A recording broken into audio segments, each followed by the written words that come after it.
Hay libros malos, sin duda. Pero los he leído de igual forma, porque es necesario aprender incluso de aquello que no tiene mucho que enseñar.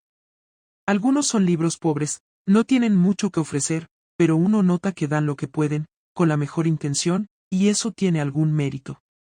Otros son minusválidos, con alguna limitación que les impide expresarse adecuadamente, pero que, aún así, luchan por sobrevivir. Entre los peores están los ladrillos, escritos por pedantes que creen que saben todo y lo expresan de forma profética, pero que demuestran muy poca capacidad de análisis y, mucho menos, de síntesis, por lo que terminan produciendo dolor de cabeza. Otros de estos son los perifraséticos, los que jamás llegan a puerto y producen una modorra espantosa. Y los yoyoístas, en que el autor se convierte en el centro, el pivote, de una historia que no le interesa ni a su mamá. Hay, también, libros interesantes, de esos que uno nunca termina de leer, porque seguramente tiene uno otros intereses. Luego están los rebuscados, en que el autor hace gala de un intento majadero y poco feliz de parecer original, diciendo las mismas cosas de siempre. Pero hay también libros buenos, como aquellos que parecen una buena comida, nutritivos y sabrosos, llenos de sabores excitantes, exóticos, y dejan gusto a poco. Otros son como un dulce, un postre delicioso, llenos de encanto y alegría.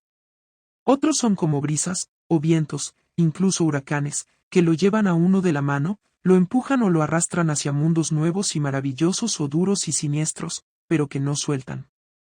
He leído libros buenos y malos, tristes y alegres, sabios e ignorantes, livianos y pesados, y de todos ellos he aprendido algo. Porque no es el libro el importante, sino el lector, los libros son, finalmente, una prolongación espiritual de quien los lee.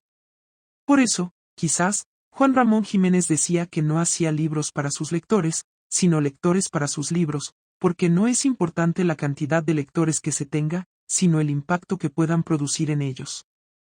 Y, extrañamente, los libros que más enseñan no son los que fueron escritos para enseñar, sino los que solamente quieren mostrar, cuando el escritor, sinceramente, rompe su propia corteza y deja aparecer los brotes de su renovación. ¿Cómo ser un buen escritor? Oscar Wilde decía que bastaba con tener algo que decir y decirlo.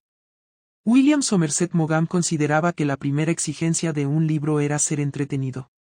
Todos los grandes escritores han dejado algún buen consejo al respecto que, lamentablemente, muy pocos siguen. Pero, en lo principal, un buen escritor lo es porque es auténtico, no intenta parecer lo que no es, nos habla con su propio lenguaje, no busca hacernos pensar como él sino simplemente hacernos pensar. Un buen escritor es como un padre que protege o una madre que amamanta, se expresa con cariño, sin intentar convertirlo a uno en algo que no es. No hay mejor amigo que un buen libro, ni mejor libro que un buen amigo. Leer y escribir ha formado parte de mi vida desde que recuerdo y, desde las pedanterías propias de la adolescencia, llega uno finalmente a descubrir que escribir bien no es más que un oficio, generalmente modesto, pero siempre sincero. Una artesanía que se desarrolla a partir de materiales comunes pero que llegan a configurar un artículo único. Lo que jamás debe olvidar un buen escritor es que las palabras, las ideas, las acciones, los personajes, los ambientes, son, ante todo, música y el libro, un instrumento que debe afinarse bien.